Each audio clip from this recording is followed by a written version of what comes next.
usted y luego, cuando termine, pues, como siempre, podéis hacer la pregunta de la forma habitual. Quería recordaros que todavía tenemos plazas libres a pie para que os apuntéis, los que no lo hayáis hecho, que sé que ha sido de una manera masiva. Gracias y contribuiremos con eso todos a que volvamos a estar otros 40 años. Gracias. Cuando quieras.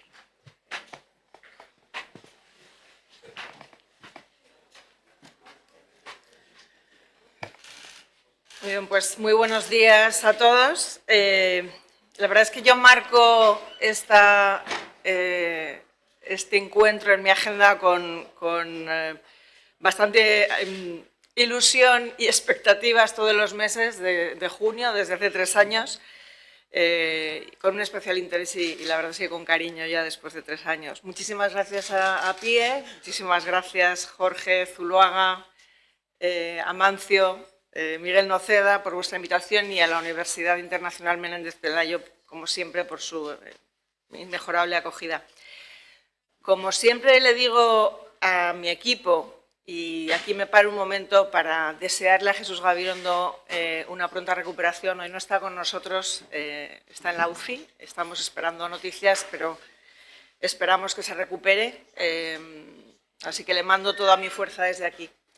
Como siempre le digo a mi equipo y también les digo a mis hijos cuando se quejan de los exámenes de fin de curso, la verdad es que además de mi comparecencia anual en el Congreso, que es un examen de todo lo que hacemos por parte de sus señorías, estar con vosotros justo antes del verano creo que es el mejor examen de fin de curso que los reguladores podemos hacer, porque sois el espejo que nos confrontáis con nuestra actuación. Y siempre antes del verano, que parece que va a ser un periodo más tranquilo, es un buen momento para confrontarse uno con su espejo y así hacer una reflexión durante el verano. Aunque me temo que este verano sequía informativa no me parece que vayáis a tener, ni en julio ni en agosto. No me olvido de daros, por supuesto, la enhorabuena por el trabajo de la asociación a lo largo de estas 5 décadas. Un tirón de orejas doble, cariñoso, por supuesto, para celebrar un cumpleaños, por el 50 aniversario y también por los 40 años que lleváis organizando este curso, que es un referente ya para el mundo económico de nuestro país. Sois quienes nos ponéis, como decía, delante de ese espejo y, por lo tanto, es importante que sigáis manteniendo esta actividad y esta actuación para que nos hagamos nosotros mismos un examen cada año que venimos aquí. Tampoco sois los únicos que sopláis velas este año, la verdad, porque el 2023... para nosotros también marca un montón de aniversarios interesantes. El 4 de junio pasado la CNMC cumplió 10 años, pero no es la primera institución de competencia de este país, que lo fue el Tribunal de Defensa de la Competencia. La primera ley de defensa de la competencia cumple precisamente este año 60 años y el 19 de junio, así en un micro más aproximado, cumplí yo 3 años de mandato en la CNMC. Sabéis que son 6 años no renovables, con lo cual me quedan 3 para hacer todo lo que quería hacer y que os voy a contar. Está claro que desde luego este es un año de aniversarios. Hoy es 23 de junio, en un mes tenemos elecciones, con lo cual otro aniversario más.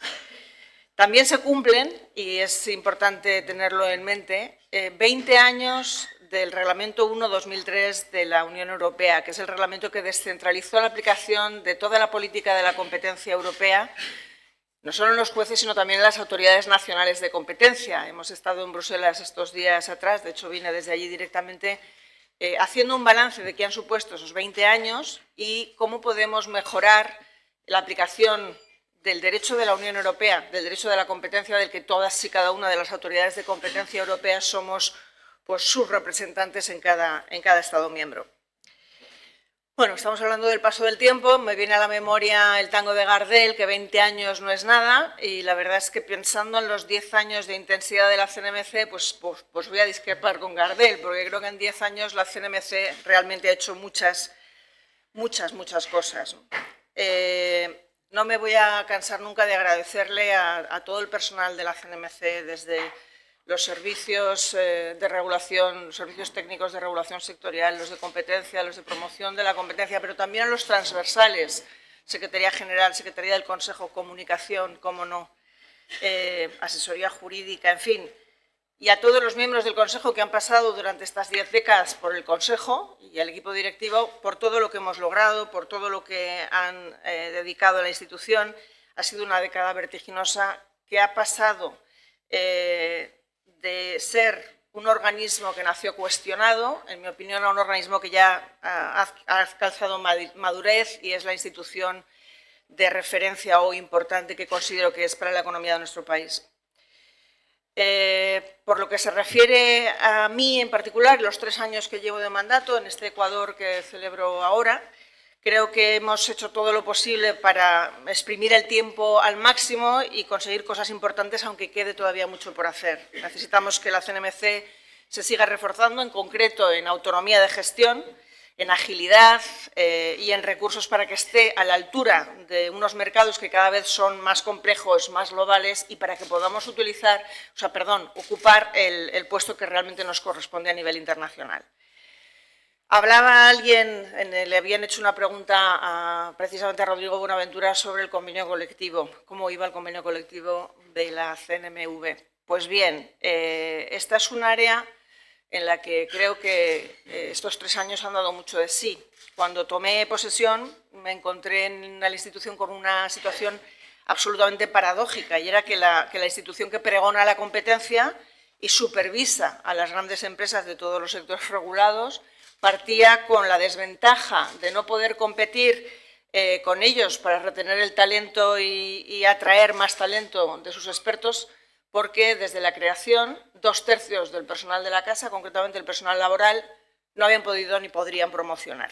Y ello es así porque la ley de creación de la CNMC tenía un artículo en el que, tiene todavía un artículo en el que se establece que excepcionalmente los puestos directivos podrán ser utilizados o accedidos por personal laboral.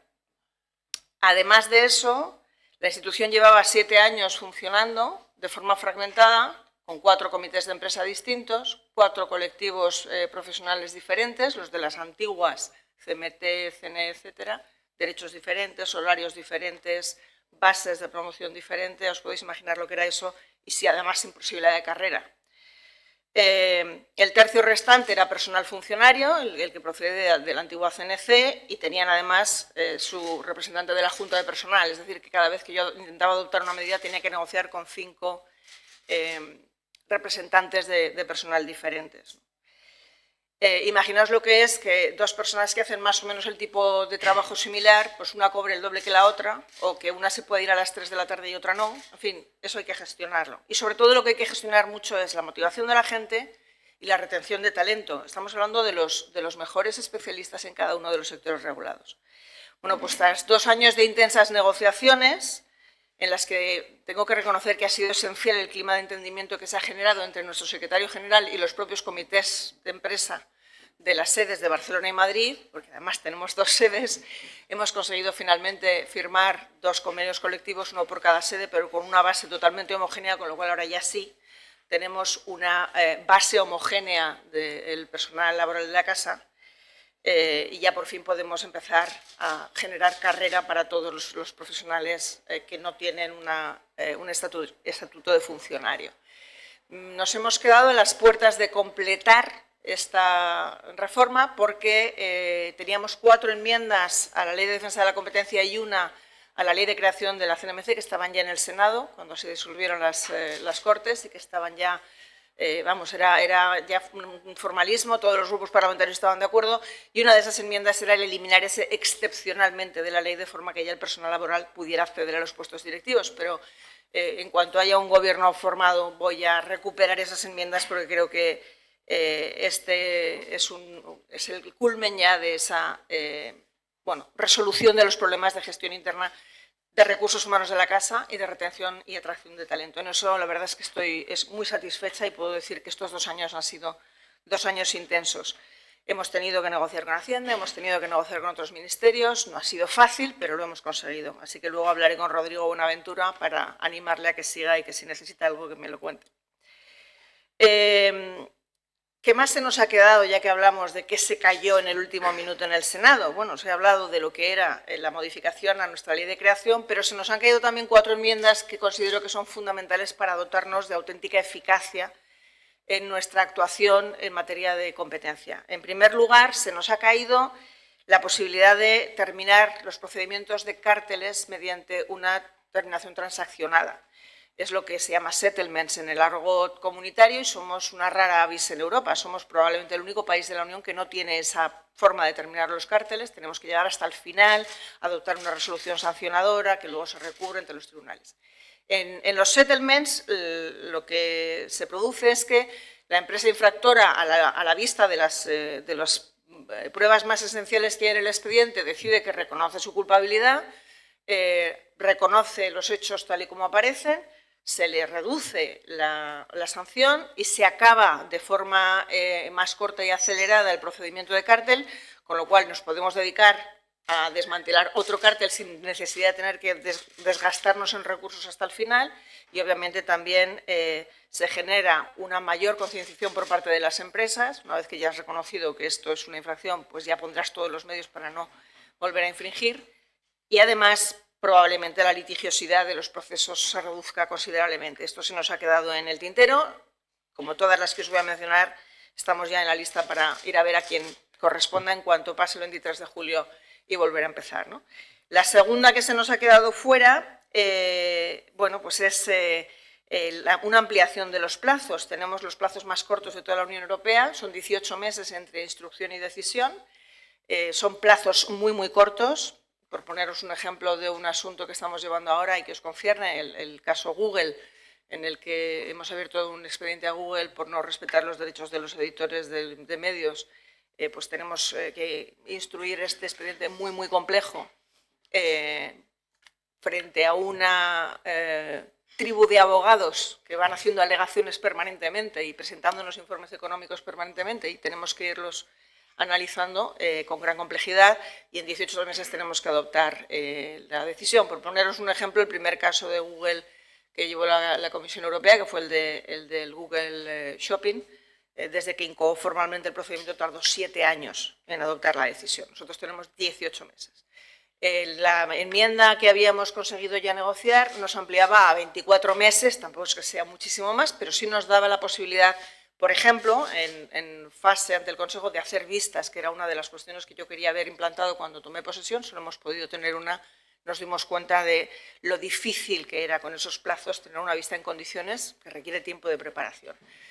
Por lo tanto, esta enmienda, que además iba a ampliar los plazos de respuesta de las empresas en sus alegaciones al pliego de cargos de 15 días a un mes, es decir, que había también en paralelo una ampliación de esos plazos para ellos, se nos ha caído y la volveremos a recuperar. Otra que era mucho más sexy en términos de medios era la multa a directivos. Sabéis que nuestra ley permite sancionar a los directivos que hayan participado directamente en la infracción, los que se hayan sentado en la mesa del cártel o hayan trasladado la información de cuándo vamos a subir y cuánto, hasta 60.000 euros. Hemos visto que el potencial de disuasión de las multas a directivos, multas a personas físicas, es muy superior al de las multas a empresas. Luego os explicaré en 2 pinceladas por qué nuestro marco no es disuasorio. Lo entenderéis enseguida, ya veréis. Con lo cual estamos viendo que lo que es precisamente las multas a directivos es mucho más disuasorio y íbamos a incrementar esos 60.000 hasta 400.000 en línea con algunas de las sanciones personales que también tiene la CNMV. ¿Por qué nuestro marco sancionador no es suficientemente disuasorio? Lo que nos establece nuestra ley es que el máximo de sanción que podemos imponer es hasta el 10% del volumen de negocios de la empresa infractora en el ejercicio anterior a la imposición de la multa. Ya de entrada esto en el ejercicio anterior a la imposición de la multa puede dar lugar a muchos juegos estratégicos, porque si yo ya sé que tengo un procedimiento abierto, para cuando termine el procedimiento he tenido tiempo durante todo ese año, bueno, si formo parte de un grupo, pues a lo mejor de generar más turnover o más facturación en otra de las compañías del grupo, en fin, se puede plantear, dado que está fijado que es ese 10% sobre esa cantidad de ese año, la certidumbre permite que nosotros no nos podamos imaginaos que, por ejemplo, la empresa ese año quiebra.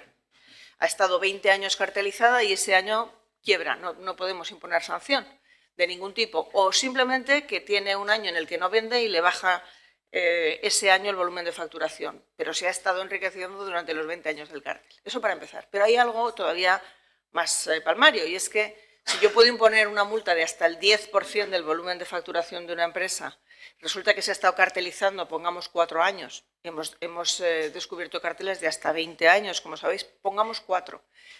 Hombre, que menos que subir los precios entre un 10 y un 15% ya que me cartelizo, pues hombre, ¿no? Hagámoslo bien.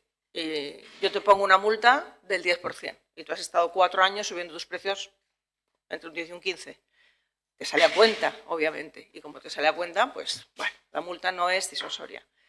Esto es así, entonces necesitamos otros elementos de disuasión, y el de las multas a los directivos pues es uno realmente que hemos visto que tiene muchísimo impacto en disuasión. Hay otro que también lo tiene y que lo estamos, os estáis haciendo eco en la prensa muchas veces, que es la prohibición de contratar.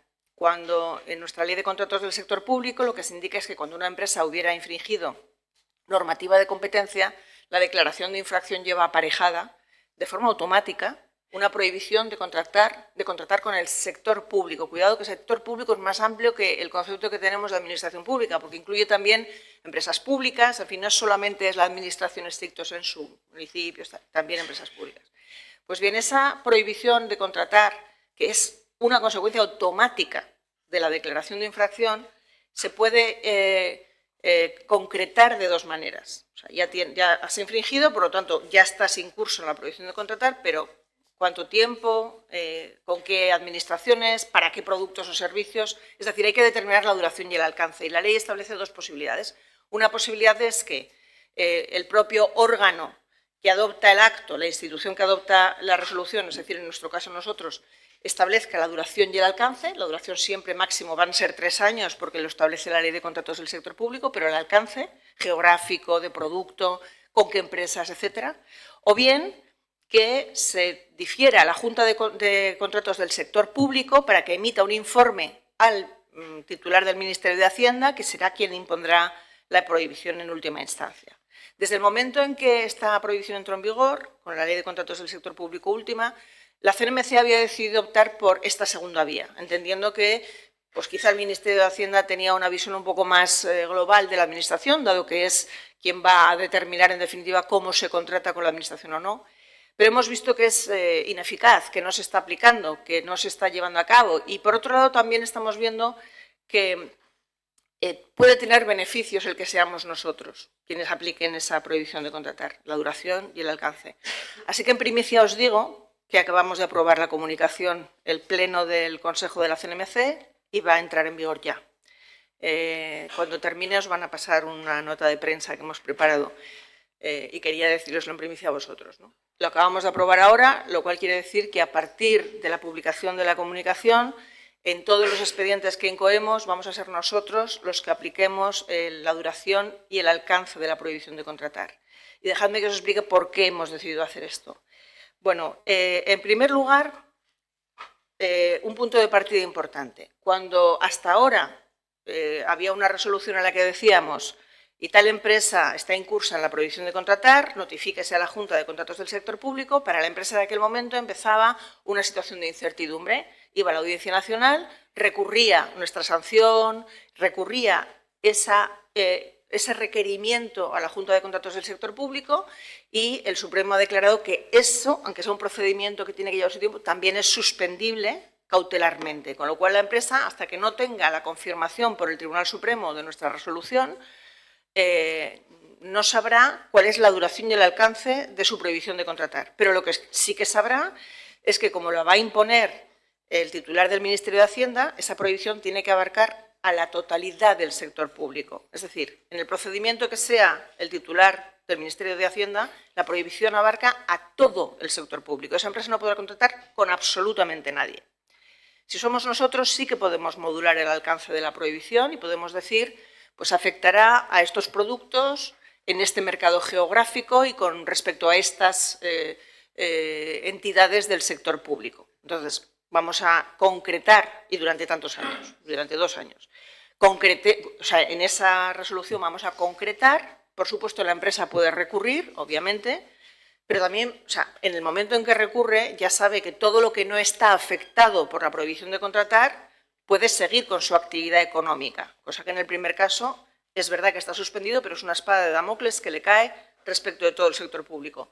Hemos tenido casos de empresas que han venido a la CNMC a pedirnos que por favor habláramos con tal o tal organismo internacional que había sacado un concurso público al que se habían presentado para explicarles que el mercado en el que ellos habían estado infringiendo no tenía nada que ver con el otro mercado para el que se presentaban al concurso público. ¿Por qué? Pues porque los competidores de estas empresas que tienen esa prohibición de contratar incursa indefinida, que es como un cheque en blanco, se presentan en el extranjero a otros concursos públicos y los competidores obviamente van al licitador y le dicen, oye, que este está en curso en una prohibición de contratar, no le contrates, porque tarde o temprano se la van a imponer y se la van a imponer con toda la administración. Con lo cual tú no le contrates. Entonces nos llamaban a nosotros los organismos internacionales para decir, ¿qué pasa con esto? Y nosotros decíamos, está suspendido judicialmente. Ya, pero ¿y sí? No, ¿y sí? Está suspendido judicialmente. Con lo cual, en muchos casos, por pura prudencia, estas empresas estaban excluidas de esos concursos. Ahora, si resulta que no es el ámbito en el que le hemos impuesto la prohibición de contratar, podrá concurrir sin ningún problema. Aunque haya solicitado la suspensión o no de esa prohibición de contratar porque abarcará ámbitos distintos. Por lo tanto, creemos que vamos a producir con esto mucha más certidumbre jurídica para las propias empresas. Por otro lado, la comunicación lo que hace es dar los criterios de ese alcance, con lo cual también les va a dar más certidumbre jurídica tanto a las empresas como a posibles contratantes posteriores. Y por último, la Ley de Contratos del Sector Público permite que en el supuesto de que la empresa que está incursa en esa prohibición de contratar adopte todos los medios materiales y humanos para garantizar que no va a volver a cometer esa infracción en el futuro, lo que llaman las medidas de self-cleaning, se le pueda levantar la prohibición de contratar. Y también se establece que aquellos que solicitan clemencia, los que van en primer orden, o sea, los que van a tener inmunidad frente a multas, obligatoriamente se les tiene que no imponer la prohibición de contratar y los que vengan en segundo o tercer lugar, pues se les podrá levantar la prohibición de contratar, eso es a decisión nuestra, ¿no?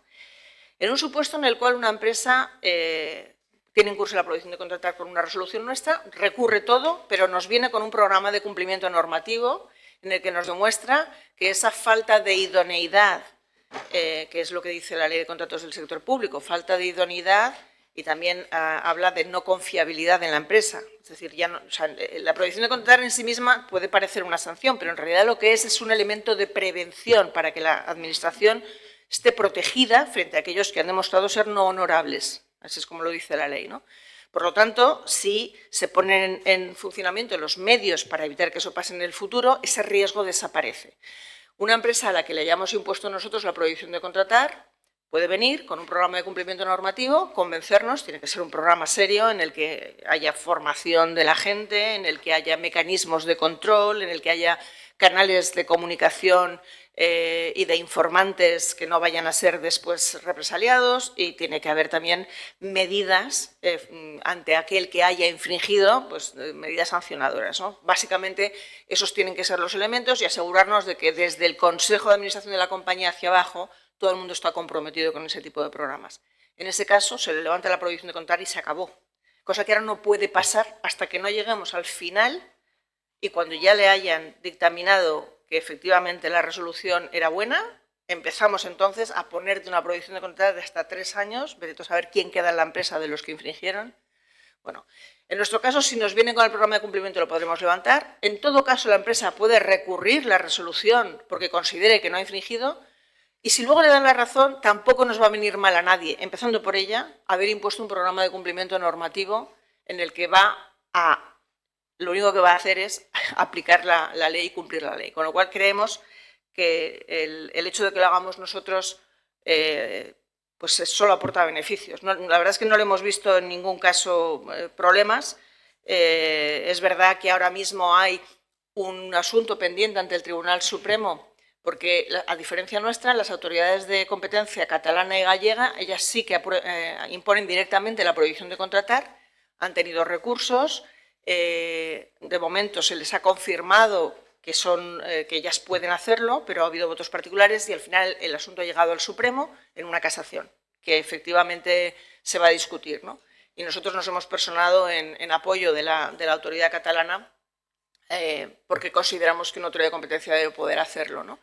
Entonces hay mucha gente que nos dice, bueno, ¿y por qué no esperáis a que el Tribunal Supremo diga sí o no? Y la respuesta en mi caso es muy clara. Primero, porque lo hemos analizado jurídicamente, hemos visto toda la jurisprudencia del Tribunal de Justicia y estamos convencidos de que podemos. Fue una elección en su momento y para que le hiciera la Junta y ahora, pasados unos años, vemos que no está siendo eficiente, entonces preferimos recuperarlo. Pero además porque en el peor de los casos, imaginaos que empezamos a imponer una prohibición de contratar en los casos que incoemos a partir de ahora. Y por el camino el Tribunal Supremo dice que no podemos nosotros. Bueno, la empresa que haya recurrido la prohibición de contratar se encontrará con que decae y ya está, porque si no están de acuerdo van a recurrir, y si están de acuerdo plantean un programa de cumplimiento normativo y luego resulta que, bueno, pues que nosotros no podíamos imponer la prohibición de contratar, en todo caso es un beneficio para el mercado, para la empresa, yo creo que para todo el mundo. Así que creo que los riesgos que podemos incurrir no son tan elevados como lo son el hecho de que esta prohibición sea ineficaz, que, como os decía, es mucho más disuasoria que una sanción económica. Así que, bueno, vamos a empezar ya a aplicarla y vamos a ver cómo se nos da. Además, tenemos otra gran ventaja frente a cualquier otro procedimiento, y es que conocemos bien la dinámica de los mercados, conocemos bien la competencia en los mercados, podemos modular bien cuándo eliminar a una empresa como posible oferente puede causar más daño, si hay pocos oferentes en el mercado, prohibirle a una que contrate con la Administración puede ser mucho más perjudicial para el mercado que a lo mejor imponerle la prohibición de contratar. Es decir, tenemos ya una experiencia en modular cuáles son los impactos en los mercados del número de oferentes y de la estructura. Por eso creemos que también estamos mejor posicionados que la propia Junta para valorar esto y para hacerlo así. Voy a hablar un poco de la energía, aunque en realidad decir voy a hablar un poco de la energía en los tiempos que corren es casi un eufemismo, ¿no? Hemos vivido, como sabéis bien, una situación de shock de precios. Al principio de la crisis había mucho agorero diciendo que íbamos a tener graves problemas de suministro, lo recordaréis, nunca fue el caso de España. España tiene una diversificación de infraestructuras energéticas y un mix energético que realmente nos da muchísima fortaleza, de hecho hasta el punto de que gracias al entorno regulatorio creado por nosotros mismos nos hemos convertido en el mayor exportador de gas y en una garantía de suministro para el resto de Europa. La regulación que aplicamos a todas nuestras infraestructuras gasísticas ha permitido de forma muy abierta que se utilicen por todos los operadores internacionales en importación, en exportación, y hemos puesto a disposición de todo el sistema pues nuestras 6, 7 plantas de regasificación más 8 si contamos el Musel, que sirven precisamente para almacenar y reexportar, para tener permanente almacenamiento, y eso nos ha permitido ser pues un pulmón para todo el resto de la Unión Europea. De hecho, por ejemplo, la interconexión entre Francia y España para exportar gas ha alcanzado máximos históricos. El año pasado hemos tenido periodos de utilización del 100%, que era lo nunca visto, y los precios del gas en España, los precios del MIBGAS, han tenido una diferencia favorable a nosotros de hasta 123 euros megavatio hora en algunos periodos. Es decir, que la existencia de este gas y el hecho de ser realmente un entorno de mercado diferenciado del TTF holandés nos ha permitido tener una ventaja competitiva bastante considerable. Además de eso, somos unos privilegiados en cuanto al mix energético. Somos el país con mayor potencial, de hecho, con mayor desarrollo de energías renovables y, además, con mayor potencial. Seguimos atrayendo promotores, en particular de energía eólica y fotovoltaica, y tenemos uno de los mix europeos más descarbonizados que hay, ¿no? Esto para nosotros, para la CNMC, nos genera muchos retos, porque obviamente hay riesgos, incertidumbres en cuántos cabrán en la red, cuántos no cabrán, y en eso estamos trabajando permanentemente. O sea, lo que tenemos nosotros que aportar es un conocimiento regulatorio técnico muy sólido y visión de largo plazo, ¿no? Y entonces estamos permanentemente intentando actualizar la regulación, que es la que tiene que acompañar el despliegue de las nuevas tecnologías renovables, supervisar también e instruir y sancionar cuando corresponde posibles malas prácticas, Y esto sin perder de vista al consumidor, aunque no somos una autoridad de consumo, no me cansaré de repetirlo, porque hay muchas veces que yo me frustro cuando, ¿usted qué está haciendo por el consumidor? Entonces explicas la supervisión de los mercados, que no, pero concretamente las quejas de los consumidores, ¿no? Bueno, ahora os contaremos lo que hemos hecho, aunque no somos realmente una autoridad de consumo. En estos momentos estamos muy centrados en dos cosas. Somos conscientes de que el éxito de la transición energética pasa porque se pueda acceder a la red, a la infraestructura de red, los generadores de la mejor manera posible, los generadores renovables, que sabéis que están creciendo y que tenemos además un cuello de botella, y por eso estamos ahora mismo revisando nuestra resolución, que es la que establece las especificaciones de detalle en el acceso de la generación eléctrica a la red, viendo cómo las instalaciones de generación renovable pueden acceder a las redes de transporte y distribución, y buscamos unificar los criterios para evitar conflictos y demoras entre unos y otros. Y luego, por el otro lado, estamos también trabajando ahora mismo en la circular de acceso de la demanda eléctrica a la red, que esto está ahora mismo en trámite de audiencia. Esta es la circular que va a establecer la metodología por la cual tanto los grandes clientes consumidores, por ejemplo, pues la red de vehículo eléctrico, que son nuevos tipos de demanda, como también el autoconsumo y las comunidades energéticas van a poder acceder a la red. O sea que estamos desde el lado de la generación y desde el lado de la demanda, y la demanda distribuida, ya estableciendo esa normativa para regular el acceso a las autopistas de la energía. También estamos ahora mismo con el acceso y conexión del biogás, preparando la circular. Saldrá a consulta pública una propuesta de resolución que va a establecer el procedimiento de conexión de las plantas de producción de biogás a la red de gas. Sabéis que el biogás va a ser el primer paso y va a ser casi una prueba piloto de cómo los gases que son renovables pueden acceder a la red de gas natural normal. Para ver, haremos las pruebas y lo iremos viendo, y ese es un primer paso que nos va a preparar mucho mejor para después empezar ya con la conexión del hidrógeno e iniciar todo el debate de la conexión del hidrógeno. Nos va a servir un poco como prueba, como sandbox, ¿no? Para ver qué es lo que funciona, qué es lo que no funciona, dónde se presentan problemas y con eso aprender. Como os decía, la integración de las renovables en nuestro sistema, os doy algunas cifras de lo que ha supuesto en nuestro trabajo, ¿no? Si recordáis, había el Real Decreto Ley 2320, o sea, 2020, de 23 de junio, que tenía como objetivo el implantar todos los proyectos de renovables que había en España de forma ordenada, porque no se tenía ni siquiera una idea de dimensión de los proyectos renovables que había. Estableció que los proyectos que habían obtenido permiso de acceso en 2018, en 2019 y hasta el 23 de junio del 2020 debían tener en 2023 la declaración de impacto ambiental, la autorización administrativa previa y la autorización de construcción en enero, abril y junio, respectivamente. O sea, enero los del 2018, abril 2019 y junio los que habían tenido la autorización hasta el 23 de junio del 2020.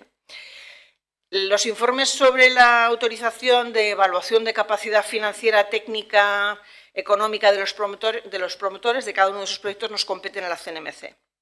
Y en estos primeros 6 meses, desde enero, hemos emitido todos los informes solicitados en plazo y han sido un total de 300. Además, cuando se produce una denegación del acceso o se pierden los permisos de acceso y conexión, por ejemplo, pues porque no se tiene la declaración de impacto ambiental en la fecha que hace falta, se genera una enorme conflictividad. Hemos tenido casos de alguien que tiene una declaración de impacto ambiental de una fecha, pero que en realidad ha sido concedida posteriormente con efecto retroactivo. Otros que se les denegó la declaración de impacto ambiental por un error, pero un error del organismo, y luego reconoció su error, pero ya era después de las fechas, ¿no? Todo este tipo de situaciones que estamos viviendo las tenemos que analizar y resolver nosotros, y desde enero hemos resuelto más de 200 conflictos de acceso.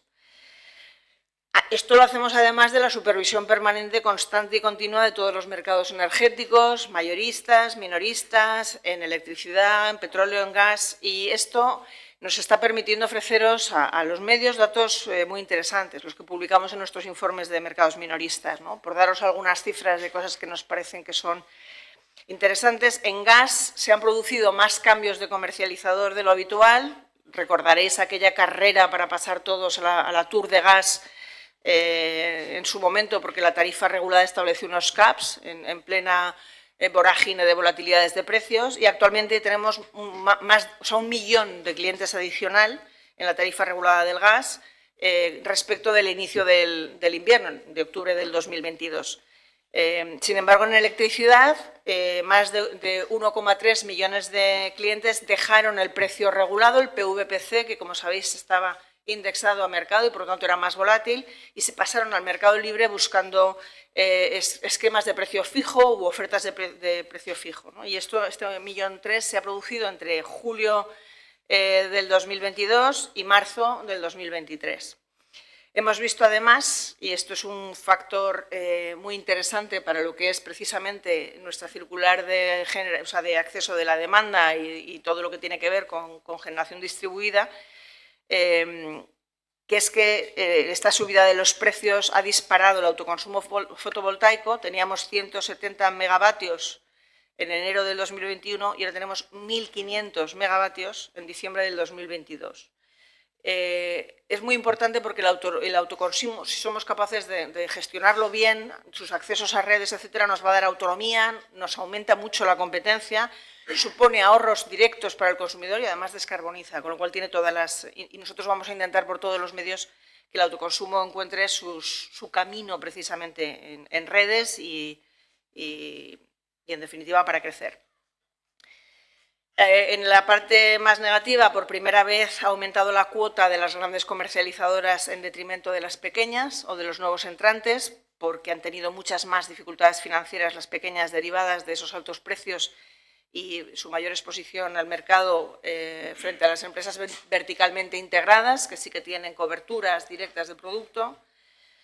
Y luego hemos estado muy preocupados por el consumidor. Como os decía, aunque no somos una autoridad de consumo, las acciones que llevamos a cabo se contrastan en lo que le pasa al consumidor y, por lo tanto, hemos propuesto una batería de medidas para proteger al consumidor de prácticas fraudulentas que observamos en los mercados, también para dar más transparencia, más información sobre las actuaciones de los comercializadores, en definitiva, para que el consumidor pudiera ser más activo a la hora de tomar decisiones respecto de lo que se le podía ofrecer en el mercado, ¿no? Además, recordaréis que llevamos a cabo la supervisión extraordinaria en la bonificación de los carburantes y solo para que tengáis unas cifras ya, una vez completada la supervisión, desde abril a diciembre del año pasado hemos estado trabajando aquí y ha sido un trabajo enorme. Realizamos más de 7.000 requerimientos de información a gasolineras y a estaciones de servicio para la gestión de la bonificación y luego abrimos un buzón de consulta para poder resolver dudas de los colaboradores que eran las estaciones de servicio acogidas y atendimos a más de 1.500 colaboradores en base permanente para ayudarles y guiarles a ver cómo se hacían las declaraciones, cómo se tenían que hacer las solicitudes, etcétera.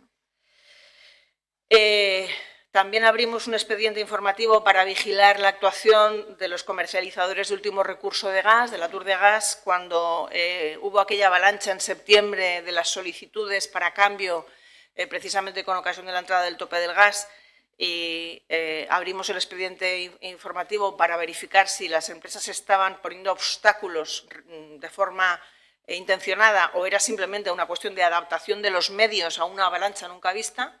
Hemos mantenido ese expediente informativo abierto para garantizar que efectivamente se diera agilidad. Hemos visto cómo las comercializadoras han duplicado los equipos, han tomado medidas y una vez llegado a la punta se normalizó, con lo cual al final hemos cerrado el expediente sin sanción.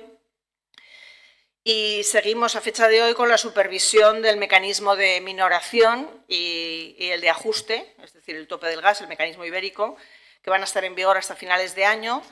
El hecho de seguir supervisando lo que nos permite es generar criterios homogéneos entre todas las compañías que nos declaran los contratos que están o no sujetos a minoración, que lo hagan de forma homogénea y al mismo tiempo también que la información que nos tienen que remitir las empresas desde el primer momento la hagan ya en bases comparables, porque si no, no seremos capaces de hacer la supervisión. Por eso estamos permanentemente en el mercado.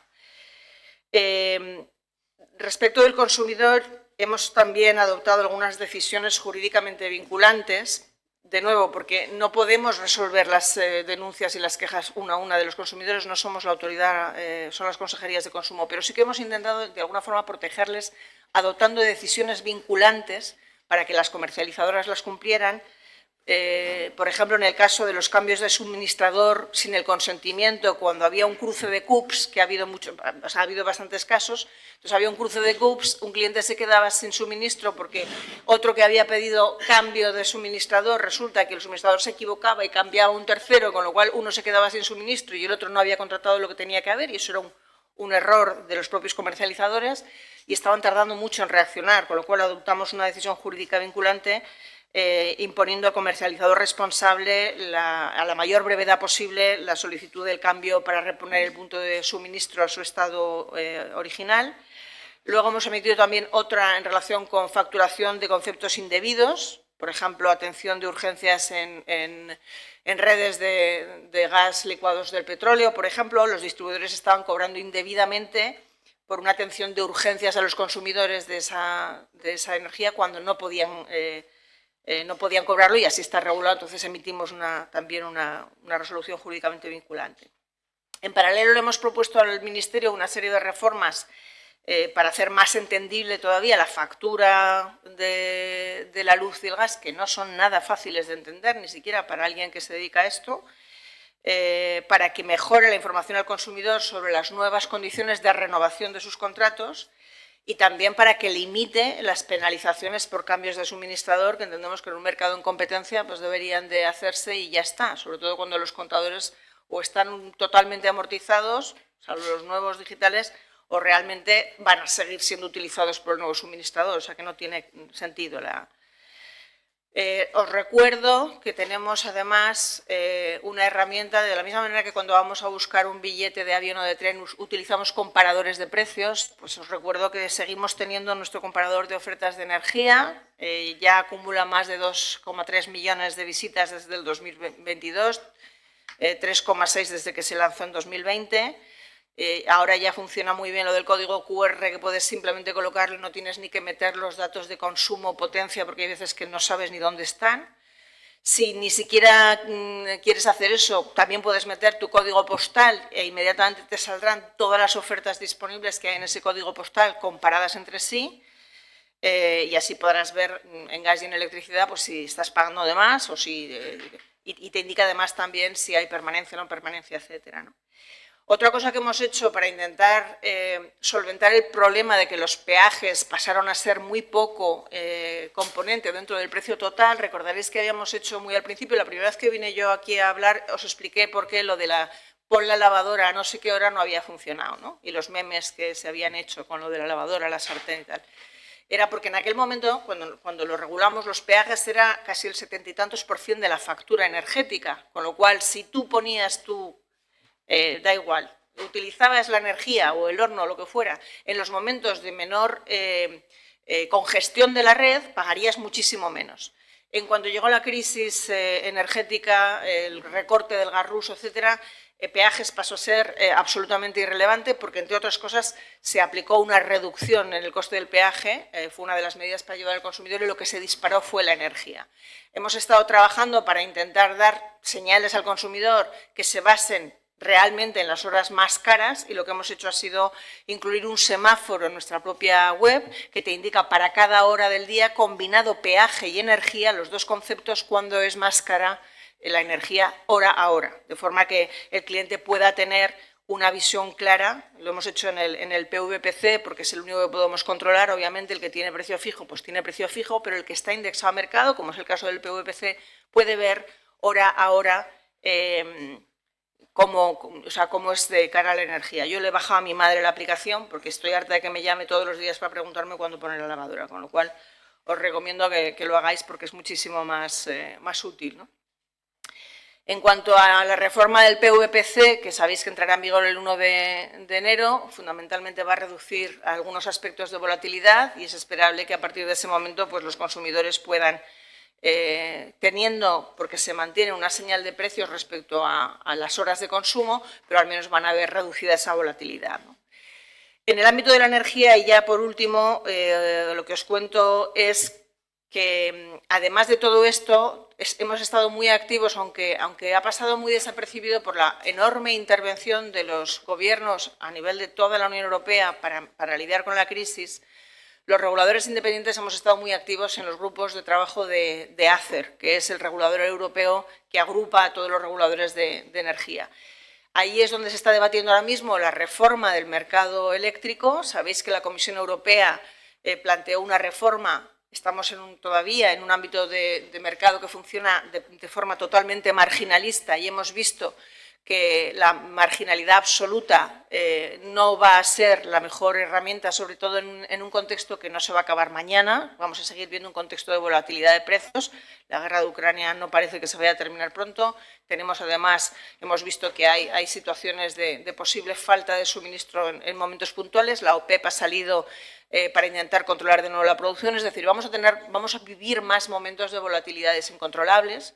Y, por lo tanto, se plantea la cuestión de si debemos hacer una reforma de nuestros mercados energéticos de forma que salgamos de un sistema marginalista. Ahí estamos todos los reguladores trabajando, intentando combinar una visión muy de largo plazo, que es la que podemos aportar nosotros, con las necesidades quizá más imperantes en momentos coyunturales como estos, y se está analizando pues, hasta qué punto tenemos que seguir con la marginalidad, pero a lo mejor incluyendo otros factores, pagos por capacidad o no, que den garantía a la transición energética.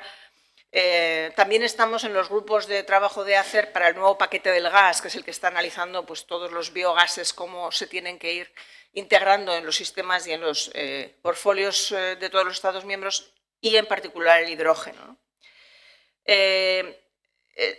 Mando el mensaje de que es muy importante que no perdamos la perspectiva y que sigamos siendo los reguladores independientes los que nos dediquemos a hacer esa supervisión de los mercados y ese diseño de lo que tienen que ser los mercados, porque estamos ahora mismo en un momento esencial. Tenemos que acompañar esa descarbonización, y esa descarbonización se tiene que acompañar mediante inversiones. Y en ese momento en el que tenemos vaivenes de precios y encima tenemos vaivenes de regulación también, difícilmente vamos a poder llamar bien a la inversión, que lo primero que quiere es certidumbre, ¿no? Entonces necesitamos de alguna forma establecer sistemas de regulación que sean creíbles, que sean seguros y que generen certidumbre a la propia iniciativa empresarial y a la inversión, ¿no? Eso es lo que hace un marco regulatorio, en definitiva, ¿no? Dar certidumbre, pero tiene que ser lo suficientemente flexible para acomodar posibles saltos como hemos vivido ahora, ¿no? O cambios tecnológicos, que sin necesidad de una guerra, pues con una pandemia hemos visto cómo han evolucionado, ¿no? Cómo generar las redes, la respuesta de la demanda, la eficiencia, los nuevos modelos de consumo. O sea, creo que tenemos una perspectiva de tiempo y bueno, pues creo que lanzaría un mensaje a los Estados miembros reconociendo su labor para intentar resolver los problemas de urgencia en la crisis, pero creemos que es importante que los reguladores independientes sigan haciendo esa tarea de ver los mercados con perspectiva, ¿no? Hablo un momento de un caso de éxito en la Unión Europea, que es el caso de la liberalización ferroviaria española.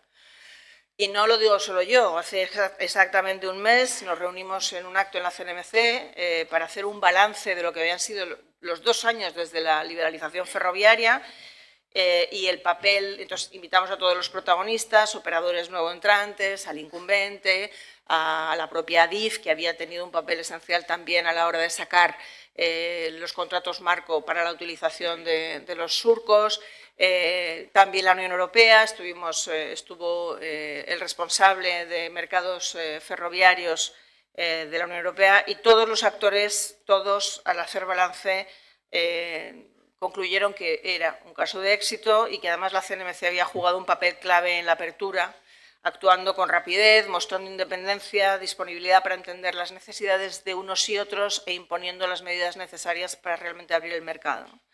En Francia o en Alemania la entrada de competidores es muy limitada. En Italia, donde Ítalo, que es la matriz de Irio, pudo entrar, tardó 4 años desde el momento de la liberalización.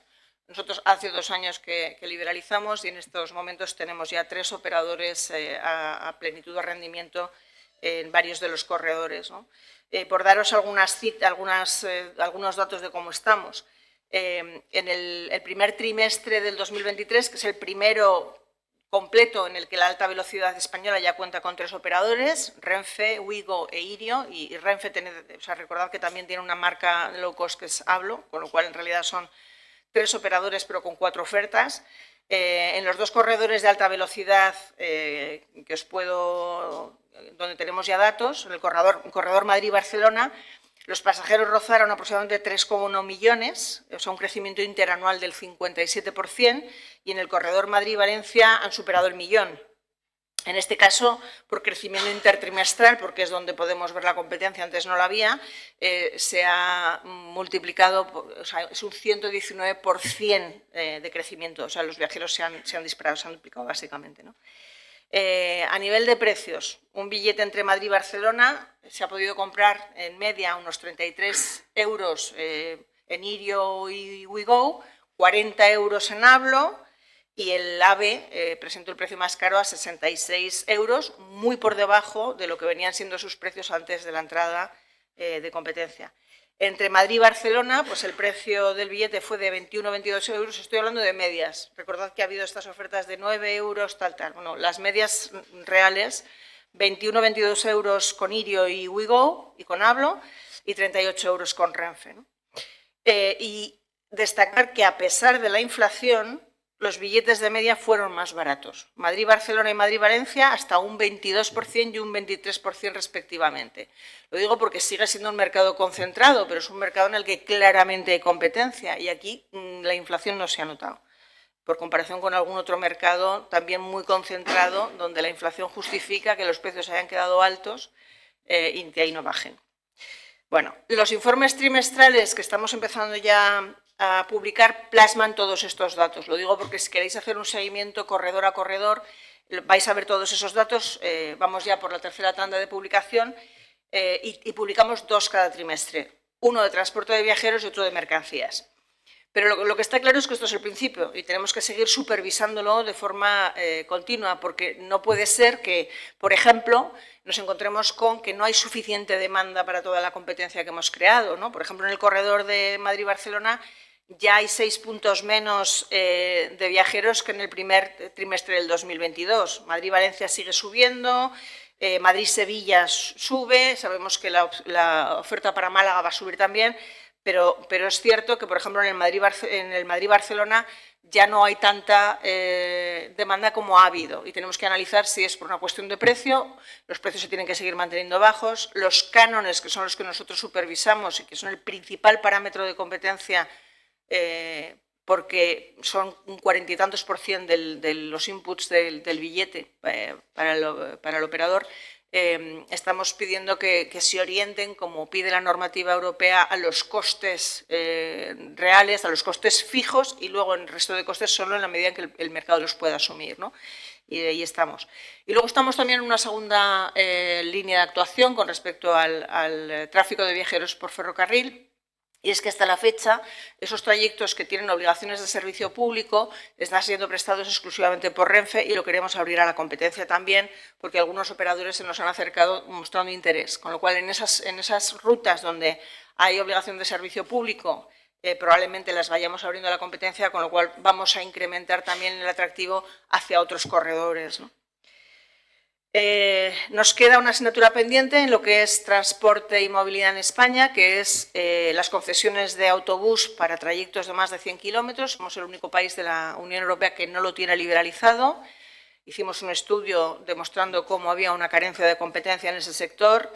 Recomendamos abrir a esas distancias de más de 100 kilómetros a la competencia porque va a permitir, entendemos, bajar los precios y vertebrar el territorio, y hay que renovar las concesiones porque casi en un 50% están caducadas, a fecha de hoy no se convocan. La combinación de ferrocarril y autobús, la multimodalidad, nos permitiría ya llegar a todo el territorio, con lo cual no está desvinculado y por eso insistimos tanto en que tenemos que avanzar por aquí, ¿no? ¿Qué más os voy a contar?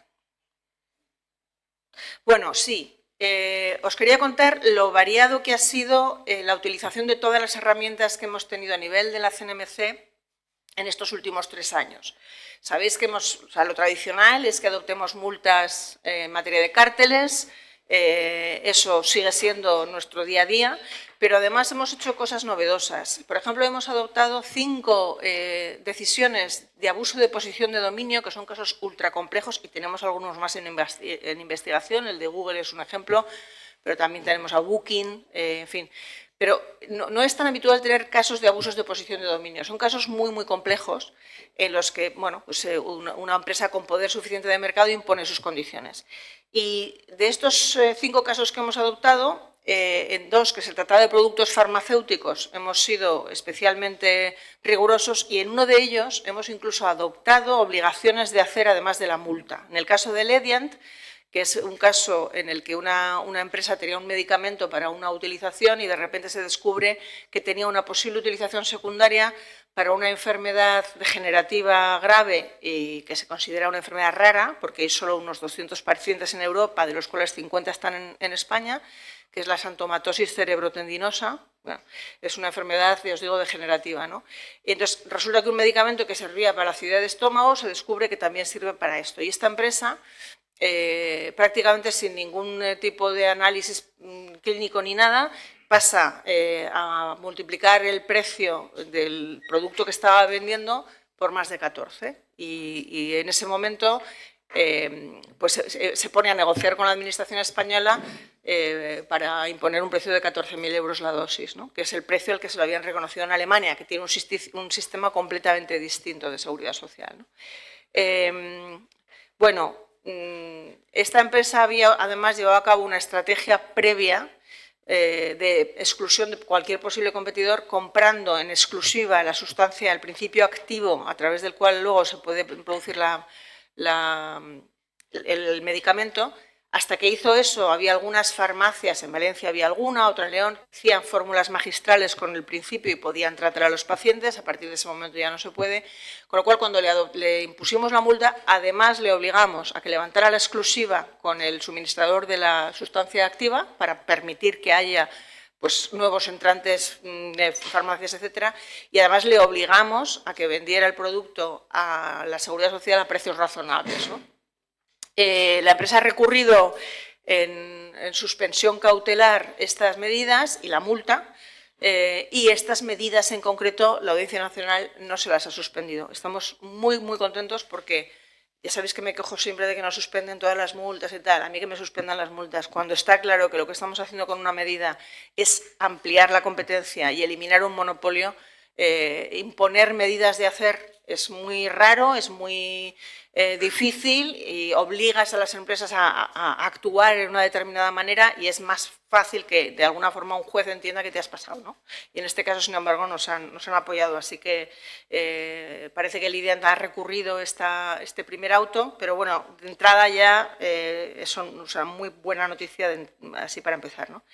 Luego, otra cosa que también hemos utilizado como una novedad son imposición por nosotros mismos de medidas cautelares. En el marco de un procedimiento que observamos que se está eliminando la competencia de forma radical y creemos que no nos podemos permitir el lujo ni siquiera de nuestros 18 cortísimos meses, podemos adoptar medidas cautelares, pero también es algo bastante excepcional y tiene que estar muy motivado. Bueno, pues lo hemos hecho en un expediente sancionador en el asunto de Coembes, para obligar a Ecoembes a dar transparencia y publicidad en las próximas subastas de residuos plásticos para que pueda haber nuevos entrantes, ¿no? O sea, reciclan el PET y el PEAD, y esas medidas cautelares han sido asumidas por la empresa, con lo cual, bueno, pues hemos introducido competencia de forma inmediata, ¿no?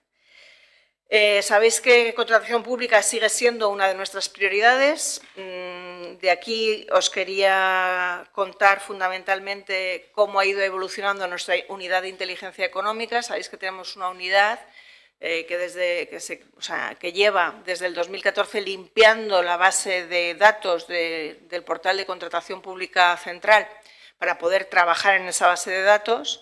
En el 2018 ya se creó formalmente como unidad, la hemos seguido dotando y en estos momentos han sido capaces incluso de desarrollar en nuestra casa ellos mismos un algoritmo que es capaz de estructurar información no estructurada. Y os explico esto porque parece una cosa muy rara, pero cuando una empresa gana un concurso público tiene obligación de incluir en el portal de contratos del sector público toda la información del concurso que ha ganado de forma estructurada. Es decir, hay una plantilla en la que pone CIF, domicilio social, nombre y se va cumplimentando en ese formulario. Al ser estructurada, luego permite ser tratada esa información. Se busca, se combina, etcétera. Pero para las ofertas perdedoras, la obligación que se impone es simplemente cargar la información, no estructurarla, sino simplemente cargarla. Con lo cual, las ofertas perdedoras, el órgano de contratación lo que hace es que lo mete en bloque. Hay PDFs, fotografías, imaginaos lo que es. O sea, en lugar de poner DNI en una casilla, te colocan la foto del DNI. Con lo cual, tú no puedes buscar esa información, ni la puedes tratar, ni la puedes combinar. Bueno, pues nuestra gente de la Unidad de Inteligencia Económica ha desarrollado un algoritmo que es capaz de leer la información no estructurada y estructurarla, con un índice de rigor cercano al 90 y muchos %. En esos casos, lo que hace el algoritmo es que va estructurando esa información y entonces ya nos permite tratarla y a partir de ese momento ya ves los patrones. Ves los patrones de oferta ganada, oferta perdida, oferta perdida, oferta ganada, oferta perdida, y ya ves las empresas. Con lo cual ya te da un indicio de que allí hay algo que está funcionando de alguna manera. Disculpe, Presidenta, estamos fuera de plazo. Estamos fuera de plazo. Estamos bueno, fuera. Pues lo dejo aquí, si os parece. Con esto. Sí, claro, fuera de plazo para que me podáis preguntar. Así que lo dejo aquí y me voy a las preguntas. Gracias. A ver, gracias por tu intervención y es el momento. Vamos a ir cerrando con las palabras que tenéis. Alberto.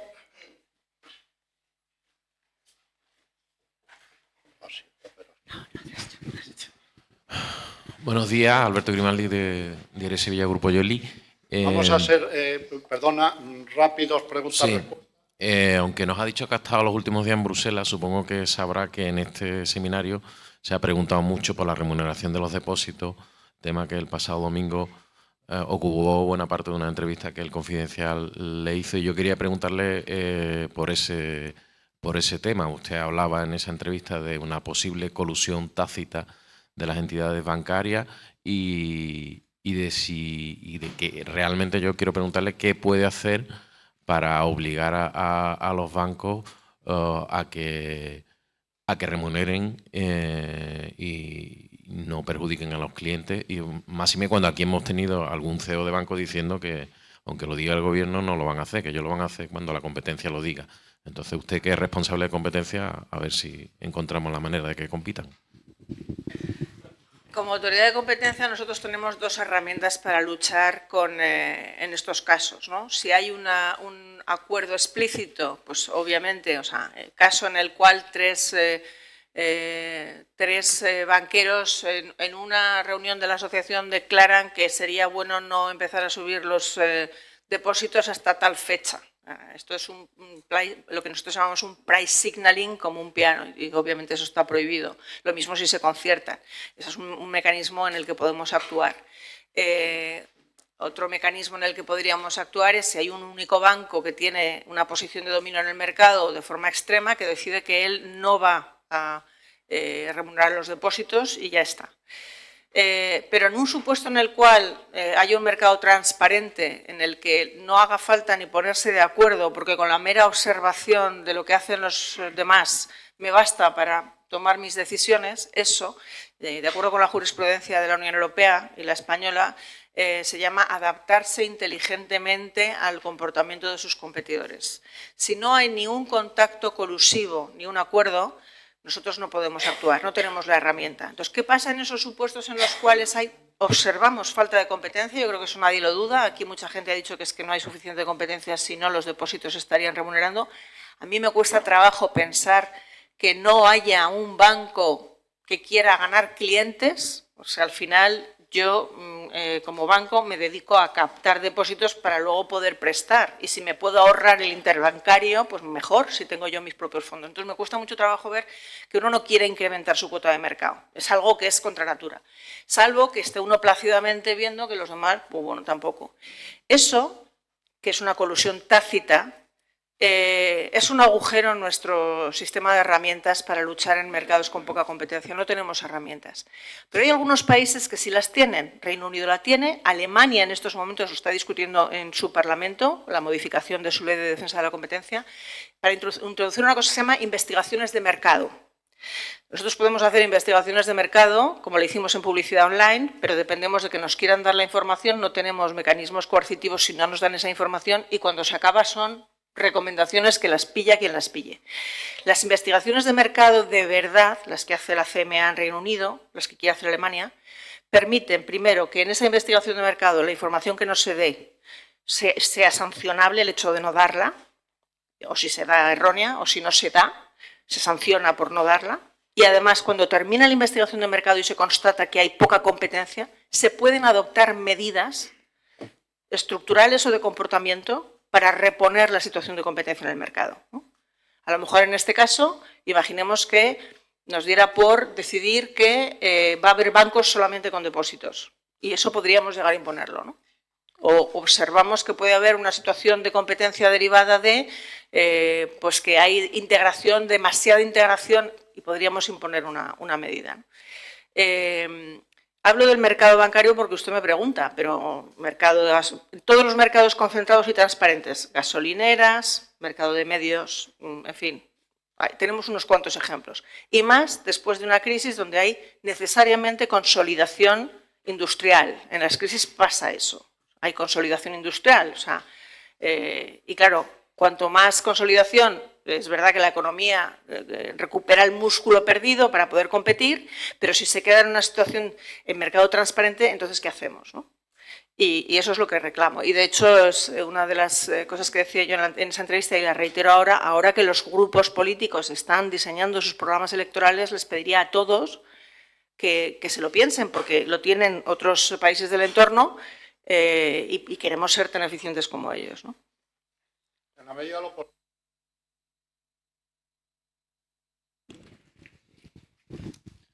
Hola, Jorge Zuluaga, del Confidencial. Ayer se conoció el registro a las sedes de las distribuidoras de Endesa y Naturgy. Quería preguntarle si ha habido alguna otra empresa adicional. No puedo hablar de expedientes que están siendo investigados en el momento y mucho menos en downgrade.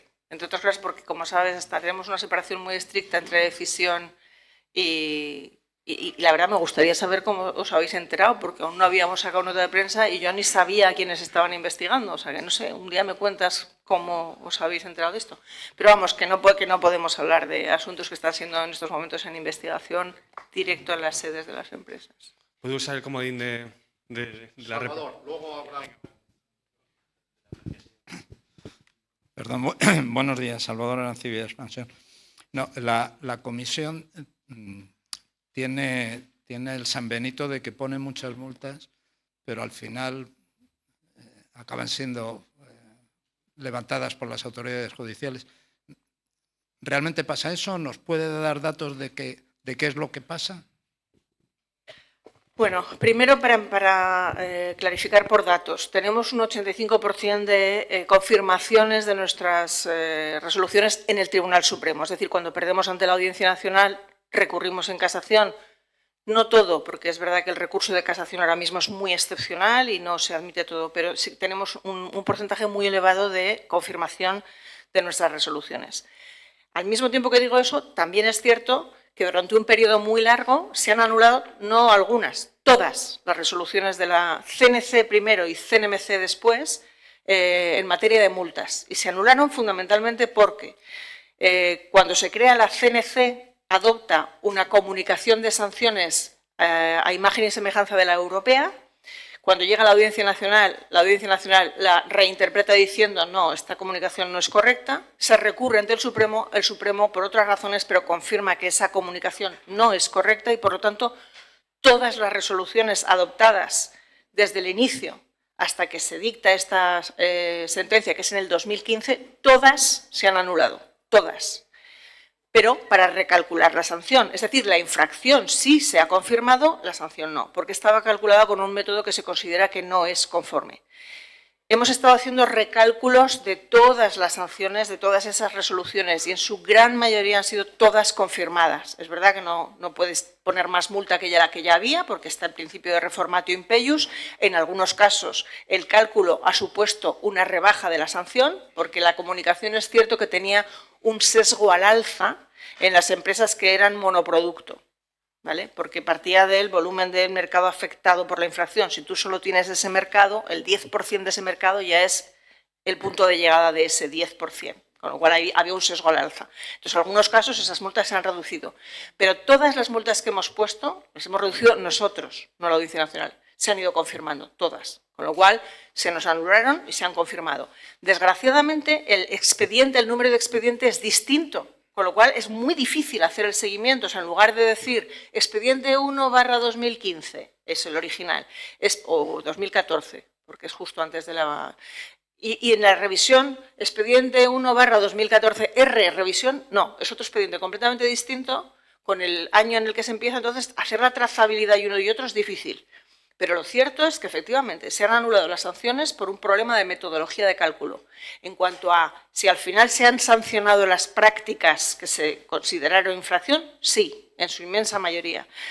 Hemos pedido un estudio a una universidad que tiene un centro de estudios de revisión jurisdiccional para que nos haga un estudio serio, porque tanta información de un lado y de otro, lo que al final redunda es en una falta de credibilidad de lo que hacemos, ¿no? Es muy fácil decirle a un cliente, total, si luego te la van a anular la multa, ya ves, las anulan todas, pero lo que hay que decirle también es, ahora ya no, la metodología es distinta, ya con la nueva metodología que estamos aplicando hemos tenido bastantes sentencias de la Audiencia Nacional confirmatorias, con lo cual lo estamos aplicando con normalidad. Y entonces, bueno, para poder de verdad clarificar la situación, hemos pedido ese estudio, ¿no? Que lo acabamos de pedir, no sé cuánto estará, pero en cuanto lo tengamos, desde luego os lo trasladaremos, ¿no? Haremos una presentación. Pablo. Hola, Pablo Allende Salazar, del Periódico de Cataluña.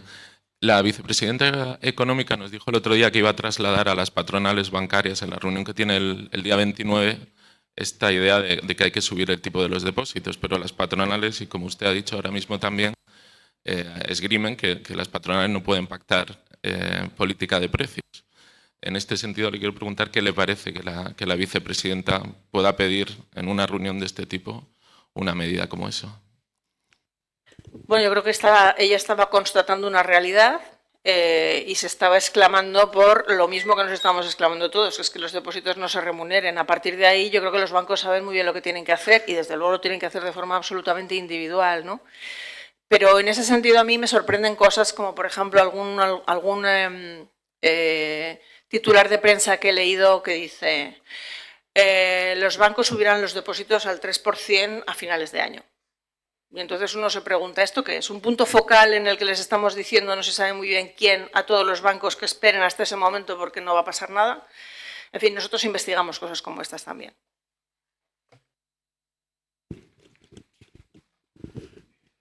Buenos días, Arturo Lopo, de Televisión Española. Yo le quería preguntar si cree que en esta cuestión de los depósitos y la investigación y esclarecimiento de si hay colusión, más tácita o menos, ¿cree que el Banco de España podría o debería hacer algo más? ¿Si podría colaborar algo más con la CNMC o debería? Gracias. Se lo pregunta esto a Pablo Hernández de Cos, que viene ahora, creo que está llegando. Pero, a su juicio, ¿usted echa en falta algo de ayuda, una mano? A ver, si es un problema de falta de competencia, es mío. Si es un problema de orden regulatorio financiero, es suyo. Como yo no puedo saber, es lo que el titular que salía, yo no puedo saber si los bancos se han concertado. Eso no quiere decir que no lo esté investigando. Pero imaginemos que no puedo probar una concertación, que por otro lado, dadas las características del mercado, pues ahí están, ¿no? Bueno, en ese caso yo ya no tengo instrumentos y por eso luego pido algunos, ¿no? O sea que hasta ahí puedo llegar. Como autoridad, quiero decir, no en respuesta. Sí, aquí Rubén San Pedro de Voz Populi. Me gustaría incidir en el tema de los depósitos. El Gobierno, lo quiero relacionar con el impuesto, porque el Gobierno les encargó a ustedes que hacer un seguimiento para impedir que se trasladara a clientes y demás. No sé si ustedes han detectado que el retraso por parte de los grandes bancos en el pago de los depósitos se se debe en parte al impuesto. Gracias. A ver, es muy pronto todavía para ver el impacto del impuesto porque se está empezando a aplicar. Lo que sí que hemos hecho nosotros, hemos tenido varias reuniones de trabajo con el Banco de España porque ahí sí que estamos colaborando muy estrechamente para diseñar bien la metodología que tenemos que seguir, porque el mandato que nosotros tenemos es garantizar, verificar, supervisar, no sé muy bien cómo llamarlo, no me acuerdo ahora el término exacto de la ley, que el impuesto a la banca no se traslada al consumidor. Y claro, eso es muy ambiguo, se te puede trasladar en comisiones, se puede trasladar en fin. Entonces, en estos momentos tenemos ya un diseño de metodología. Con ese diseño de metodología el Banco de España trabajará en sus datos, nos emitirá un primer informe a nuestra petición que vamos a analizar con ojos de competencia y en ese momento vamos a ver también, bueno, si tenemos que hacer requerimientos de información específicos a cada uno de los bancos, ¿no? Pero estamos todavía en la fase de determinación de la metodología, no estamos aún en el análisis de datos. José Antonio.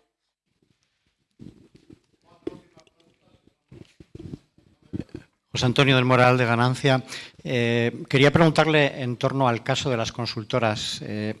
Ha comentado además usted que van a cambiar la política de sanciones con prohibición de contratar con esas empresas afectadas. Creo que este fue uno de esos casos en el que ustedes prohibieron o tenían la determinación de que esas empresas sancionadas no pudieran contratar con la Administración en el futuro, pero está suspendida, si no estoy equivocado, ¿verdad? ¿Cuál es la situación de ese caso? ¿Está suspendido eternamente? No, está en la Audiencia Nacional en estos momentos y efectivamente tanto la multa como la prohibición de contratar que lleva aparejada la infracción, no es que decidamos o no, es que en el momento en que se declara una infracción de competencia, eso ya lleva aparejada la prohibición de contratar, salvo que sea un solicitante de clemencia, que en ese caso no lleva prohibición de contratar. Las empresas han recurrido ante la Audiencia Nacional nuestra resolución y han pedido como medida cautelar la suspensión tanto del pago de la multa como del inicio del procedimiento para la determinación del alcance y duración. Entonces, cuando esto acabe en el Supremo, si se confirma todo, la Junta de Contratos del Sector Público analizará y determinará cuáles son los años en los que pues las constructoras en cuestión no pueden contratar con el sector público. Rebeca. Hola, Rebeca Jimeno, de News. No sé si es deducir mucho que usted cree que el sector bancario español no compite y que si tuviera esa herramienta que está reclamando, los multaría. Y yo le quería preguntar, ¿en base a qué se puede multar solo observando los precios? Porque un banco podría decir, oiga, yo compito. ¿En base a qué usted me podría imponer esta multa? Gracias.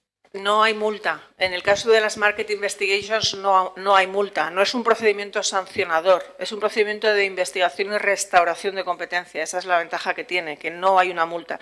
Pongo el ejemplo en Inglaterra, por ejemplo, cuando se analizó la situación de la gestión de aeropuertos, se observó que había muy poca competencia y, por ejemplo, a Ferrovial se le obligó a desinvertir Gatwick, en ese caso en concreto.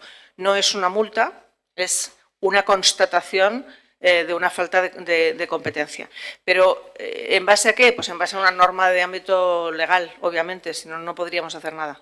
O sea, se parece a los estudios de mercado que hacemos ahora, pero con posibilidad absoluta de obtener de verdad la información y además con que esas recomendaciones que después hacemos para que, por ejemplo, si lo hiciéramos en el ámbito de las concesiones de autobús, en lugar de recomendar que se saquen a concurso el 50% de concesiones caducadas, obligaríamos a que se sacaran a concurso directamente.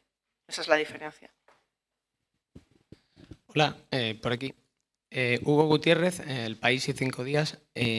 Ha comentado antes que uno de los problemas en los casos de falta de competencia, por ejemplo, en el caso de los depósitos, comentaba que uno de los problemas se produce cuando hay un banco demasiado grande, ¿no? Bueno, una compañía demasiado grande en un mercado concreto. En el caso español, el mayor es CaixaBank. No sé si esto ocurre con ellos y si se fue demasiado laxo con las condiciones en las que se autorizó la fusión con Bankia.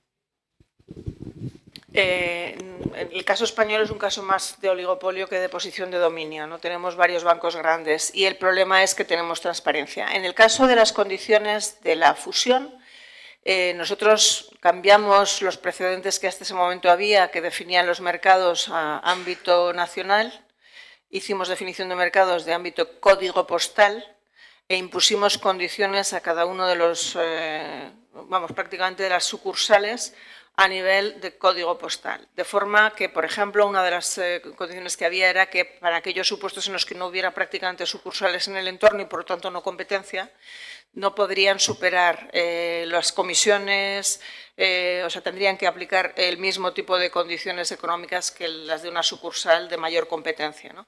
Es decir, que yo creo que sin la operación de concentración probablemente estaríamos peor. Sin las condiciones de la operación de concentración, quiero decir.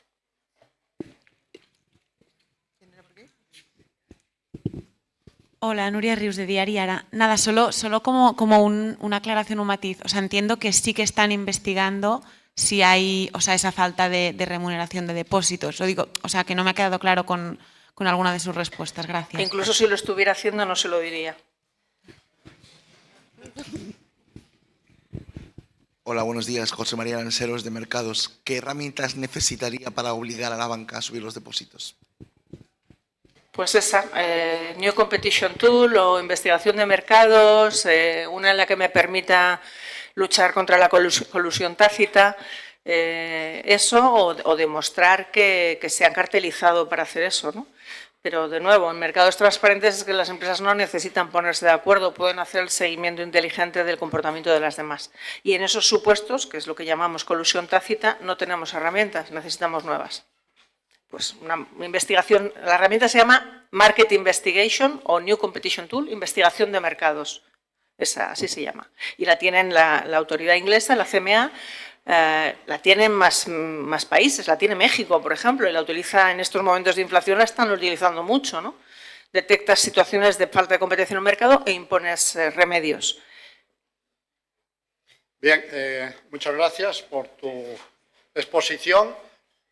Por primera vez hemos faltado al horario, pero ha sido interesante. Ha habido al final 11 preguntas. Muchas gracias. Y ahora, sin recreo, que nos hemos quedado sin recreo, va a intervenir el gobernador del Banco de España y será la clausura posterior del curso. Muchas gracias.